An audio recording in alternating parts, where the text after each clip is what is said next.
UK Talk Radio, straight over to New York now, and I'm more than intrigued to have David Weiss on the line, all the way from New York, who some of you may have heard of. This is a subject I've never, ever discussed before, I can honestly say. David Weiss is the creator of the Flat Earth, Sun, Moon and Zodiac Clock app, and also of the Flat Earth podcast. Thank you so much for joining us, David. Really appreciate it. Hey, thanks for having me. It's always a fun discussion to have with people that believe we live on a spinning ball flying through space. Yes, well, I was going to say, I love the way you put it. I love the wording there, David.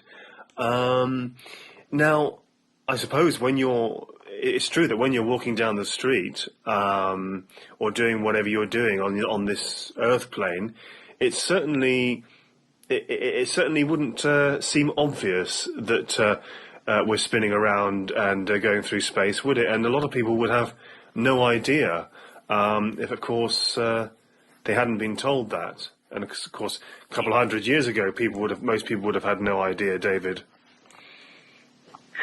So it's such a big topic. This is, if you were taught nothing about the Earth and somebody came and tried to tell you that it's spinning at 1,000 miles an hour, it's orbiting at 66,600 miles an hour, it's chasing the sun at 660,000 miles per hour, and it's moving sideways at close to 2 million miles per hour, you would think that person was a lunatic. But that's the official story of what our Earth is. And the science will say, well, it's so big and we're so small, you wouldn't notice it. You're like an amoeba on a giant ball. You couldn't tell it. All of that is pseudoscience. So when I first heard about flat Earth, I refused to look at a video. I wouldn't watch a 1-minute video. Dumbest thing ever. I banned people from our social media for even suggesting that I look at it. And then I was forced to look, and I went in with a closed mind. I said, I'm going to disprove flat Earth and prove the globe. There's 1 million proofs for the globe, and there's 0 proofs for flat Earth. Well, the absolute opposite is true. There's no proofs for the globe. None. And there's tons of proofs for the flat Earth. Once you see it, you can't unsee it. So get ready. Buckle your seatbelt, because here we go. I mean, I would have said that certainly the Earth is flat, or certainly seems flat as far as the horizon, David. Yeah. So here's the other thing. People that believe we live in the ball have a few things in common. One is they've never really looked into it. They just believe what they were taught from the earliest school days, even before school. And then they also have a false idea of what the flat Earth is. They think flat earthers believe that we're a pancake floating in space with other round planets or even other flat planets. That's not true. They believe because they Googled, hey, is the Earth flat? And they ended up at the Flat Earth Society. Well, the Flat Earth Society is a government-run disinformation site to make you laugh at flat Earth. They say flat earthers believe that the Earth is rising at 9.8 meters per second, and that causes gravity. No flat earther believes that. The other thing that they have in common is they don't know what the globe model is. All those motions that I just told you before, you probably didn't know them off the top of your head. When you really think about them, they make no sense. We're moving billions of miles a year, trillions of miles a decade, and somehow you can go to certain monuments and look through a tiny little hole, and there's the North Star. It never moves. How is that possible on a spinning, twirling, whirling, vortexing world going at unimaginable speeds? None of it makes any sense when you look.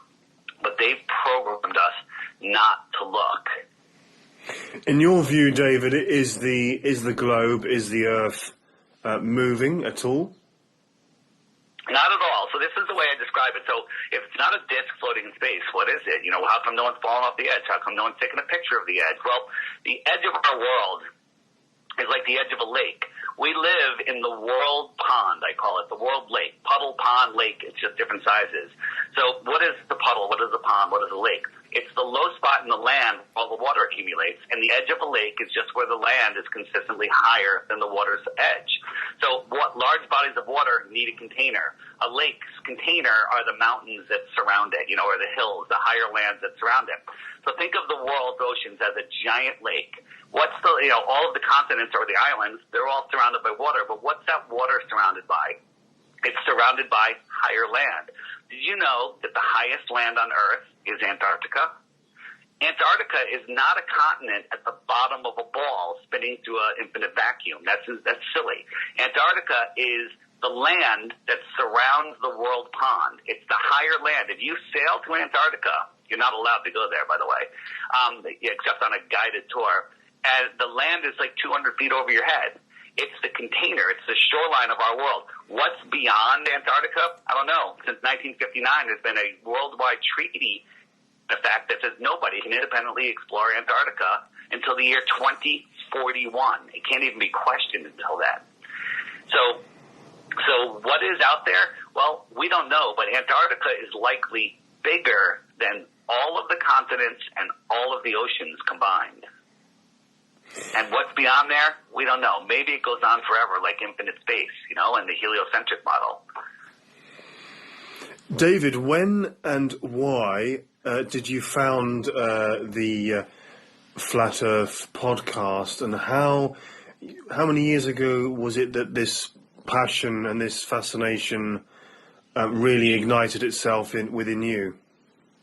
Yeah, so I was a businessman. I worked in corporate America. I started my own company, doing extremely well, making more money than I ever thought I could make. And on the side, I was doing a podcast, a fun conspiracy comedy-ish podcast, where we looked into real conspiracies of the world and tried to make jokes out. We had one of the third member was trying to make jokes out of it.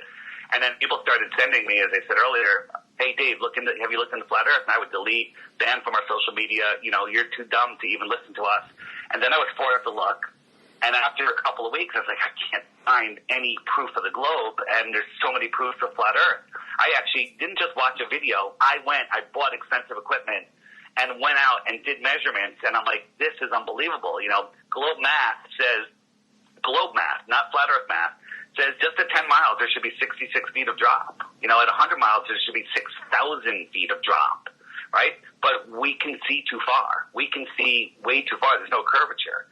So that kind of took over a little bit, and my podcast kind of ended after 3 years, and then I started the Flat Earth podcast. I'm like, this is too interesting to not address. And then I realized the importance of, people say, this is what happens. People say, well, what about ships over the horizon? And I show them why ships appear to go over the horizon and why they're not going over the horizon.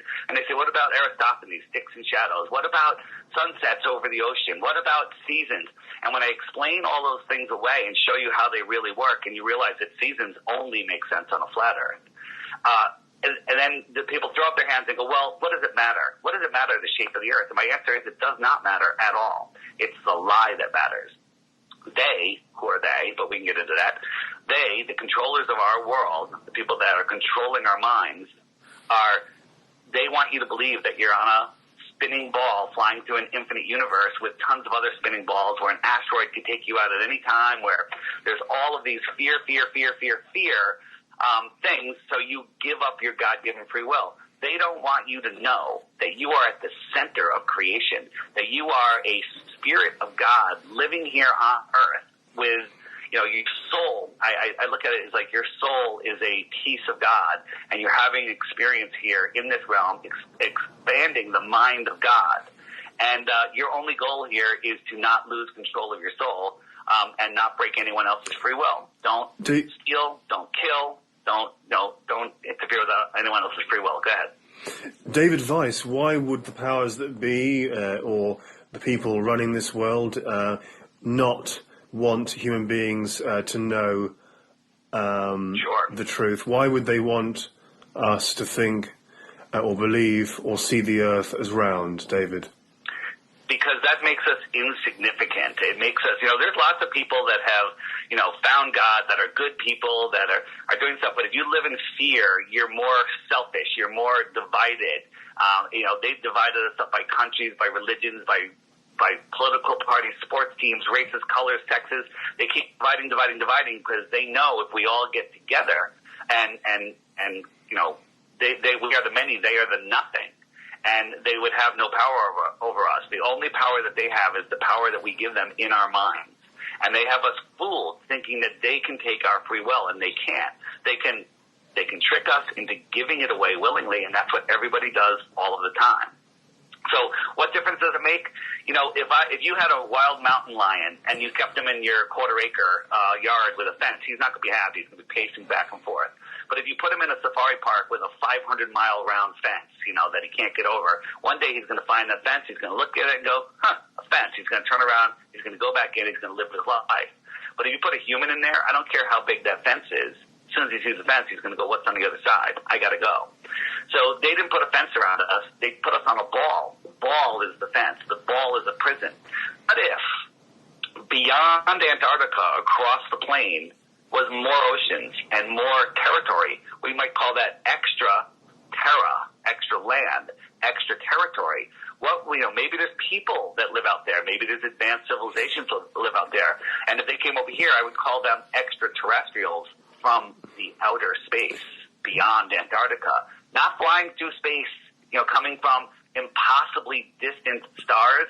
And by the way, the distance of the stars and the size and everything they do is scientifically provable, impossible to see. Impossible to see. But on a magnitude that you can't even fathom. And David. I do tons of interviews with visuals so you can actually see this stuff. I'm telling you, once you look into this, you cannot unsee it. David, are there any other planets? Are there any planets that are round? Is the moon round? Yeah, the moon sure looks round, but I ask you, look up at the lights in your ceiling right now and tell me what shape your floor is. There's no correlation. You know, look at the pool balls on a pool table and tell me what shape the table is. There's no correlation there whatsoever. But when we say planets, the only proof you have of planets are images, not photos, NASA gives you and Disney gives you. And you can also look up through a telescope and you can see a light, not a terra firma. You can see something, you know, when you look up and see Mars in the sky, it's the brightest star in the sky. It's kind of red.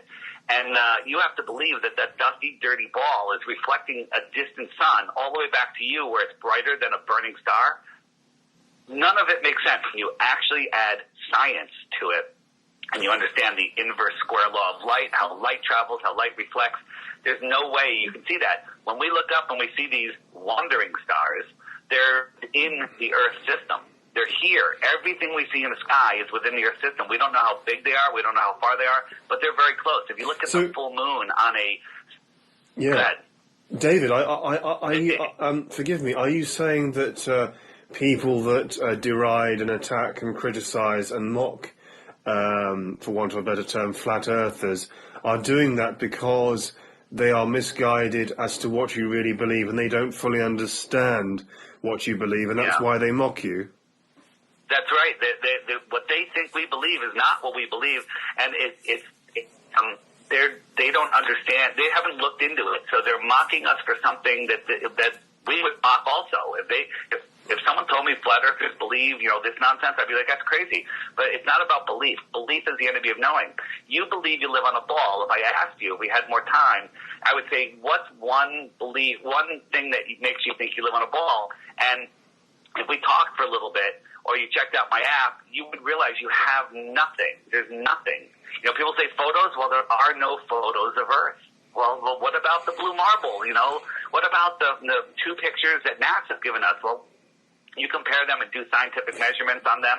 None of it makes any sense. David Weiss, am I right in suspecting that the most common question or the most common criticism that you get directed your way is, well, if the Earth is flat, why do people not fall off the edge and fall off the Earth? How often do you get that question? Is that the biggest question you get? I get it all the time, even after I explain how there is no edge, because people are so programmed. And I did it too. If you were on a lake in Kansas or, you know, wherever, in the middle of some big flat area, and you sailed to the edge of the lake, could you fall off the lake? The answer is no, because there's land there. When you get to Antarctica, there's tens of thousands of miles, maybe hundreds of thousands of miles of land. We don't know because no one's allowed to go beyond the 60th parallel with any fuel. It's off limits by all countries. people have tried.